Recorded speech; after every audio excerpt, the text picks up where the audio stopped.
L-Assoċjazzjoni Maltija tal-Iżviluppaturi L-Mda qalet li se tipproponi lill-Gvern u lill-awtoritajiet biex b'mod mandatarju jibda jsir stħarriġ ġeo-tekniku fuq kull sit ta' kostruzzjoni li se jkun qed jiġi żviluppat.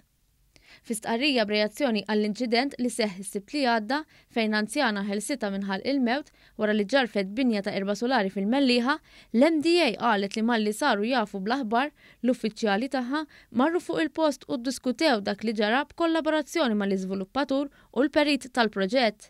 Ingħad li s-sit kien ilu li ġie skavat u l-iżvilupp fuq is-sit kien miexi b'mod normali. L-Mda qalet li mhix fil-kompetenza tagħha li tidentifika l-kawżi f'inċidenti bħal dawn. Aktar u aktar fejn l-investigazzjonijiet xjentifiċi għadhom iridu jsiru mill-professjonisti.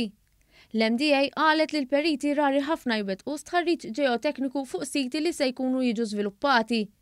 Fisret dan bħala nuqqas serju min-naħa tal-industrija tal-kostruzzjoni li ġej mill-mod tradizzjonali ta' kif nibnu f'Malta.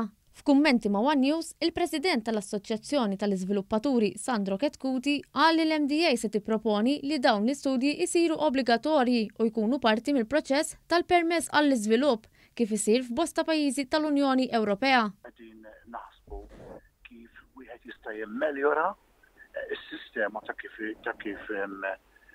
isir il-kostruzzjoni ma' ġenb l-appoġġi mhux għax f'dan il-każ qegħdin ngħidu li sar xi ħaġa b'negliġenza, però hemm bżonn li wieħed jagħmel geological studies qabel kull sit fejn qed imiss l-appoġġi tan-nies u għandha tkun liġi mandatorja u nemmnu li l-periti jridu jkunu attrazzati b'nies professjonali biex meta jkun qed isir it-qattih tal-blat wieħed jimmonitorja dak it-tip ta' blat biex jieħu l-miżuri neċessarji sabiex ikun jista' jorbot il-binja adjaċenti. L-Mda qalet li beħsiebha tirrekomanda aktar inizjattivi biex tevita inċidenti bħal dak tas-Sibt li għadda.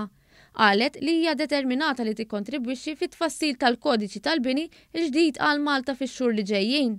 L-Assoċjazzjoni ta' tħarri l-Uffiċċju tar-Regolamenti tal-Bini għall-għajnuna immedjata tagħhom u l-ħaddiema tad-Dipartiment tal-Protezzjoni Ċivili għall-interventi kuraġġużi tagħhom fuq ix-xena tal-inċident.